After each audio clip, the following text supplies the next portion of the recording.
Sekarang kita punya sedikit pemahaman tentang oksidasi dan reduksi. Mari kita coba terapkan apa yang kita tahu untuk memahami kembali respirasi sel. Untuk respirasi sel, untuk setiap mol glukosa C6H12O6 kita senyawakan, dan ini mungkin terjadi dalam lingkungan air.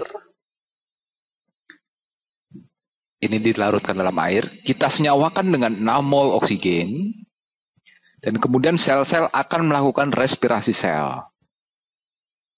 Saya nanti akan membuat lebih banyak video tentang itu.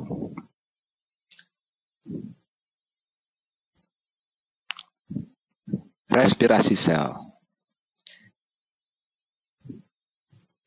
Dan kemudian kita sampai pada 6 mol karbon dioksida.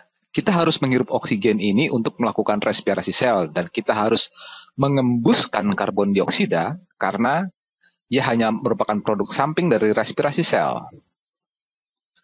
6 mol karbon dioksida, 6 mol air, dan keseluruhan respirasi sel ditambah energi dihasilkan oleh reaksi ini. Dan tubuh kita menyimpan energi. Beberapa ada yang berubah menjadi panas, tapi seluruh tujuan respirasi sel adalah menyimpannya sebagai 38 ATP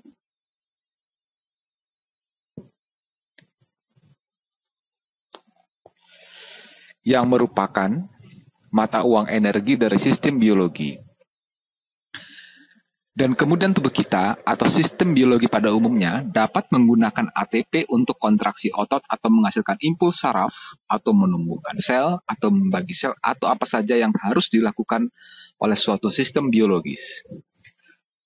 Dalam video terakhir kita belajar sedikit tentang oksidasi dan reduksi.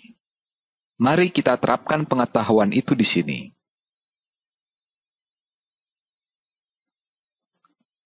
Ahli kimia akan bilang bahwa oksidasi berarti kehilangan elektron.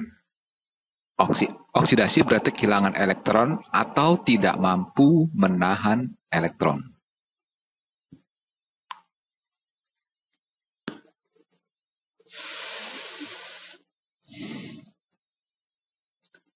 Dan ahli kimia juga akan mengatakan bahwa reduksi adalah mendapatkan elektron.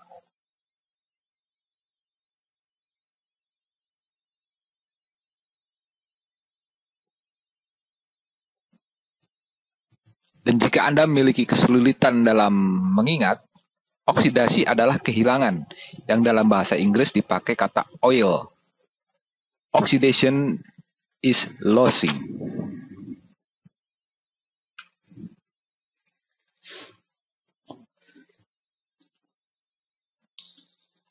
Atau oksigen kehilangan elektron.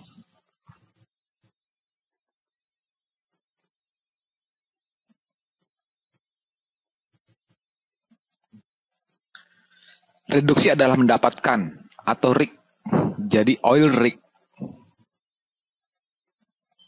Inilah yang Anda pelajari dalam pelajaran kimia. Ahli biologi atau ahli biokimia akan membuat definisi yang agak berbeda. Ahli biologi akan mengatakan bahwa oksidasi adalah kehilangan atom-atom hidrogen. Dan reduksi berarti mendapatkan atom-atom hidrogen.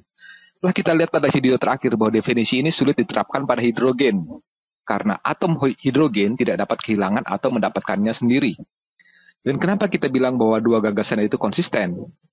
Karena bila saya bicara tentang karbon dan karbon kehilangan hidrogen, jadi bila saya memiliki beberapa senyawa yang terlihat seperti ini, mungkin terhubung dengan unsur-unsur lain di tempat lain, dan kemudian pada karbon, katakanlah saya memiliki karbon seperti itu dan saya punya oksigen yang mungkin terikat oksigen lain, saya memberi penjelasan yang sangat santai di sini, dan mungkin oksigen ini terikat unsur lain. Beginilah saya memulainya, dan di sisi lain dari persamaan ini saya sampai pada sesuatu yang terlihat seperti ini, di mana karbon terikat pada oksigen, dan mungkin bahwa oksigen lainnya terikat hidrogen ini. Ahli biologi akan mengatakan karbon ini telah teroksidasi karena kehilangan hidrogen.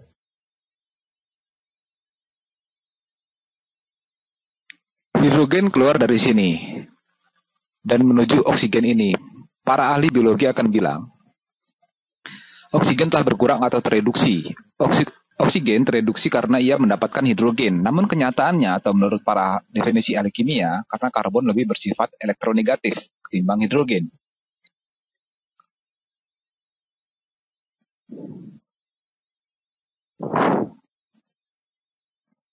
Dan oksigen bahkan lebih elektronegatif daripada karbon. Apabila salah satu dari unsur-unsur ini terikat hidrogen, mereka akan menarik elektron. Jadi di sini karbon harus menarik elektron. Di sini karbon menarik elektron.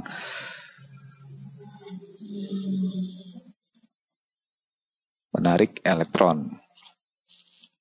Sementara di sini karbon mendapatkan elektronnya yang ditarik oleh oksigen. Di sini oksigen menarik.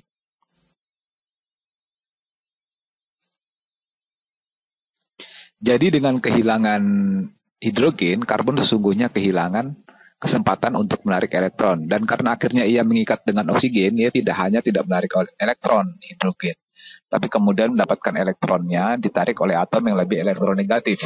Jadi itulah kenapa kedua definisi ini konsisten. Hal yang sama pada oksigen. Di sini ia terikat dengan oksigen lain, tidak menarik unsur apapun. Tapi ketika ia mendapat hidrogen, ia dapat menarik elektron hidrogen.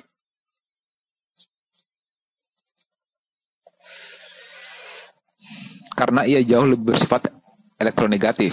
Jadi ternyata kedua definisi itu konsisten. Meskipun kadang menjadi berbeda bila tidak mengikutsertakan hidrogen. Definisi ahli kimia berlaku lebih konsisten ke unsur apapun. Namun, kadang pula definisi ahli biologi lebih mudah dipahami. Anda dapat membacanya pada buku teks. Jadi mari kita kembali ke respirasi seluler dan mencoba untuk mencari tahu apa yang sedang teroksidasi dan tereduksi. Jika kita melihat di sini ada glukosa. Saya copy paste dari Wikipedia saja. Ada molekul glukosa dan sebenarnya ada satu kesalahan di sini.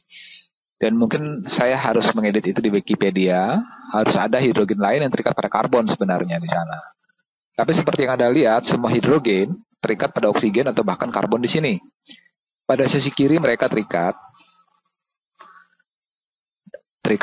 oksigen atau karbon. Jika kita menulis keadaan oksidasinya, dalam setiap kasus ia terikat pada sesuatu yang lebih elektronegatif, maka ia akan melepaskan elektron-elektronnya. Maka ia akan punya keadaan oksidasi +1 dan oksigen. Dalam setiap kasus terikat pada karbon atau hidrogen. Jadi oksigen jika terikat ke karbon atau hidrogen akan menarik elektron dari salah satu unsur-unsur ini. Jadi dalam setiap situasi dalam glukosa, oksigen punya -2 keadaan oksidasi.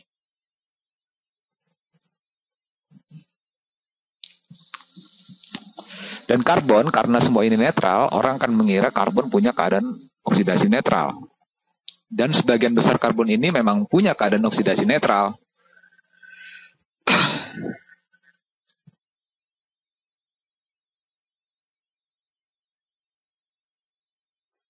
Jadi misalnya karbon ini, ia menarik elektron dari hidrogen ini. Tapi kemudian, ia mendapat elektron dari oksigen ini. Dan tentu saja ia tidak melakukan apapun dengan karbon, maka ia netral. Ini juga netral untuk alasan yang sama. Ini juga netral untuk alasan yang sama. Ini juga netral untuk alasan yang sama. Ini terikat dengan 2 karbon. Ini punya 1 elektron dari oksigen, dan kemudian dia menarik elektron dari hidrogen. Jadi netral. Jadi 4 dari karbon ini netral. Karbon ini di sini punya 2 elektron dari oksigen. Lalu ia mengambil 1 dari hidrogen. Jadi ia punya +1 keadaan oksidasi, yang ini adalah sebaliknya. Ia punya 2 hidrogen, kemudian ia harus memberikan 1 ke oksigen. Jadi ia punya -1, jadi kedua unsur ini membatalkan. Rata-rata, karbon dalam glukosa memiliki 1 keadaan oksidasi netral. Dan saya sedang membahas definisi ahli kimia. Saya akan perlihatkan bahwa mereka pada dasarnya setara. Di sini semua oksigen tidak punya keadaan oksidasi karena mereka terikat. Tidak ada keadaan oksidasi atau merupakan keadaan oksidasi netral karena ada ikatan ganda dengan oksigen.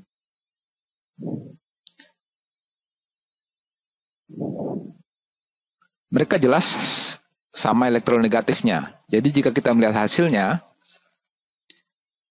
karbon dioksida akan terlihat seperti ini. Jadi baik dalam kasus ini, oksigen menarik 2 elektron dari karbon ini, maka ia punya -2 keadaan oksidasi.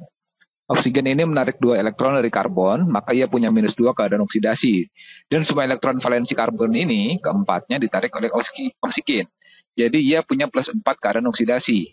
Ia kehilangan keempat elektronnya karena ditarik. Jadi itulah karbon. Jadi kita bisa tulis 4+ untuk karbon. Kemudian setiap oksigen punya -2. Kita dapat hitung nanti untuk mengetahui berapa jumlah totalnya. Kemudian, jika kita melihat air, kita telah melihat ini sebelumnya, oksigen menarik 2 elektron, satu dari masing-masing hidrogen, jadi -2, dan kemudian masing-masing hidrogen +1 keadaan oksidasi. Jadi bila Anda ingin melakukan reaksi setengah untuk respirasi sel, menggunakan definisi dari ahli kimia, hanya dari elektron saja. Saya mulai dengan 12 hidrogen pada sisi ini.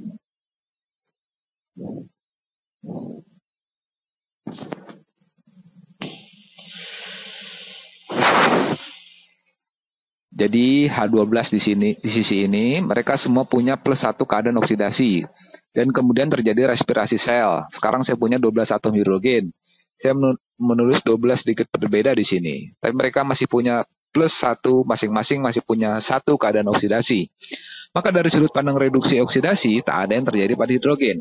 Sekarang, jika kita lakukan pada karbon, pada sisi kiri dari persamaan kita punya 6 karbon, mereka punya keadaan oksidasi netral. Tapi kemudian di sisi kanan, apa yang terjadi?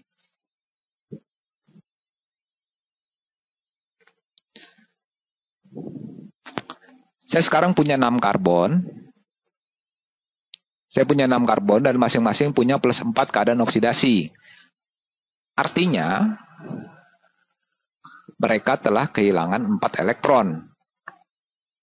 Atau mungkin muatan hipotetis mereka dengan kehilangan 4 elektron naik 4. Karena mereka kehilangan elektron bermuatan negatif. Jadi 6 karbon setelah respirasi sel menjadi 6 karbon teroksidasi +4 keadaan oksidasi.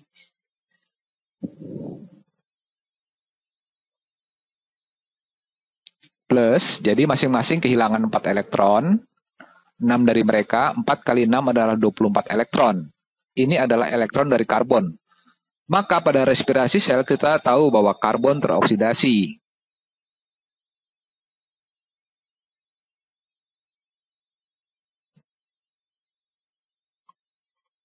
Oksidasi adalah kehilangan elektron.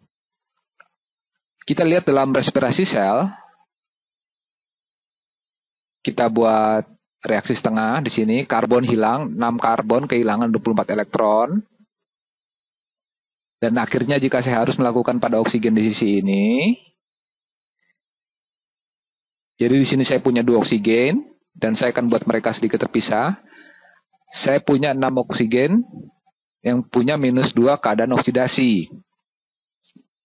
Pada sisi kiri, jadi saya akan menarik seperti ini, mereka memiliki 2, maka mereka memiliki -2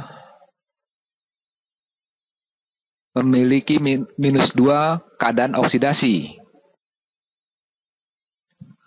Pada sisi kiri. Jadi saya akan menggambar seperti ini. Mereka punya -2 keadaan oksidasi. Dan saya punya 12 oksigen netral ini.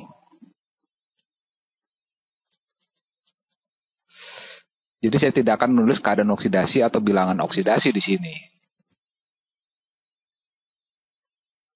Setelah melakukan respirasi sel, apa yang terjadi? Sekarang saya punya dalam karbon dioksida 12 karbon. Yang punya -2 keadaan oksidasi. 6 kali O2. Saya punya 6 O2 yang semuanya punya -2 keadaan oksidasi. Dan kemudian saya punya 6 oksigen lagi yang punya -2 keadaan oksidasi. Jadi ditambah 6 oksigen yang punya -2 keadaan oksidasi. Jadi di sini saya punya kumpulan keadaan oksidasi pada semua oksigen. Ini adalah netral. Saya punya 6 kali -2 yaitu -12. Ini dapat dilihat sebagai muatan kolektif dari keenamnya. 6 kali minus 2. Di sini saya punya 6 kali minus 2 yaitu minus 12. Dan kemudian saya punya 6 kali 2 oksigen per molekul. Jadi 12 kali minus 2 yaitu minus 24. Jadi berangkat dari minus 12 ke oksidasi total atau semacam muatan hipotetis minus 36, saya harus mendapatkan 24 elektron. Dan 24 elektron yang diperoleh oksigen adalah sama dengan 24 elektron karbon yang hilang.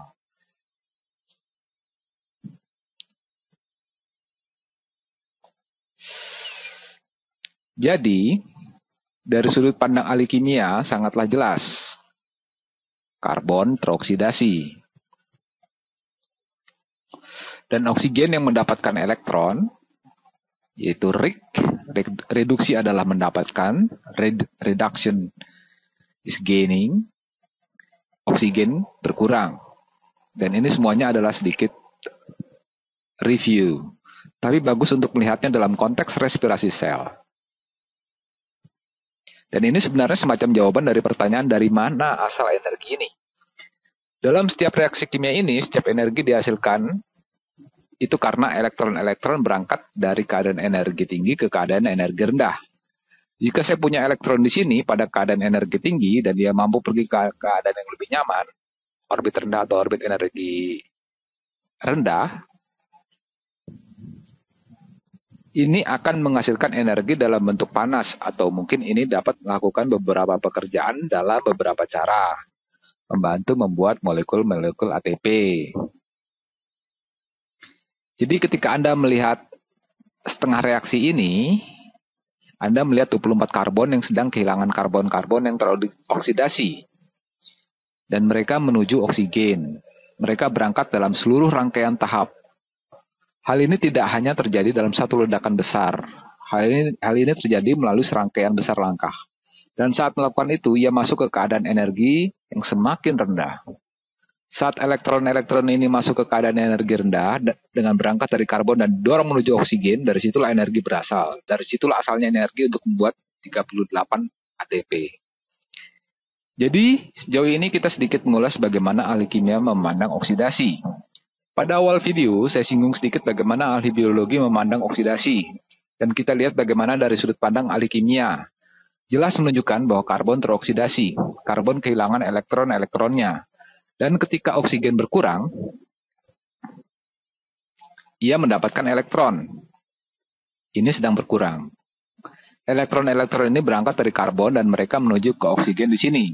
Sekarang bagaimana menurut pandangan ahli biologi? Di sini dijelaskan sangat baik. Karena dapat dibayangkan, di sini semua hidrogen dalam persamaan ini diasosiasikan dengan glukosa. Dan mereka terikat. Bila kita lihat pada struktur glukosa, hidrogen terikat karbon atau oksigen. Jadi ini terikat karbon dan oksigen. Bila kita masuk ke persamaan di sisi kanan, semua hidrogen hanya terikat dengan oksigen.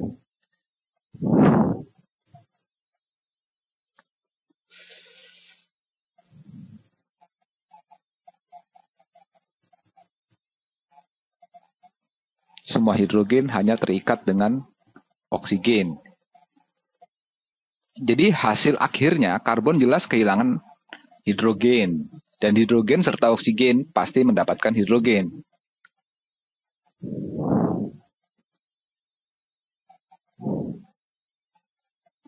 Kita lihat dalam respirasi, karbon kehilangan hidrogen.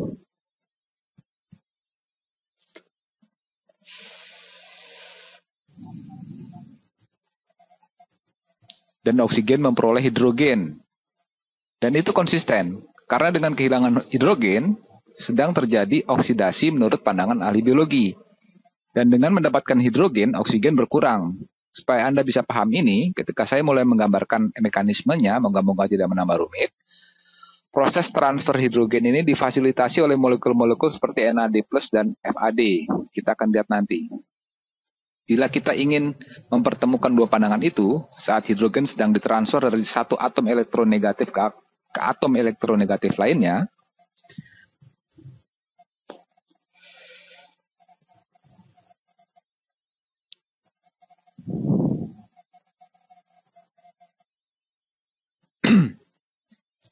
Yang sebenarnya sedang ditransfer adalah kesempatan untuk menarik elektron. Jika karbon memiliki hidrogen, karbon akan menarik elektron. Tapi jika hidrogen keluar dari karbon dan seluruh atom bukan hanya inti, tapi seluruh atom pergi ke oksigen, sekarang oksigen telah mendapatkan elektron. Dan karbon telah kehilangan elektron. Jadi karbon telah teroksidasi dan oksigen telah berkurang. Ini telah saya sebutkan di video sebelumnya. Tapi yang paling membingungkan tentang oksidasi, bahwa mungkin Anda akan bilang pasti ada hubungannya dengan oksigen. Dan memang ada.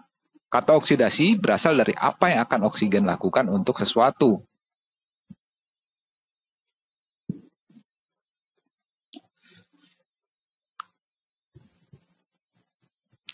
Ia mengambil elektron-elektronnya, atau dalam reaksi, ia akan sering mengambil hidrogen. Ini mengambil hidrogen dari karbon dalam situasi ini. Jadi dari sanalah istilah oksigen berasal. Tapi tidak diperlukan oksigen dalam reaksi agar oksidasi atau reduksi bisa terjadi. Moga-moga penjelasan ini dapat Anda pahami. Saya merasa sangat kepayahan saat mempelajarinya. Saya lebih seret dengan definisi ahli kimia tentang reduksi oksidasi. Dan mendadak saja saat Anda buka buku biologi, Anda harus belajar tentang kehilangan dan mendapatkan hidrogen sebagai lawan dari elektron.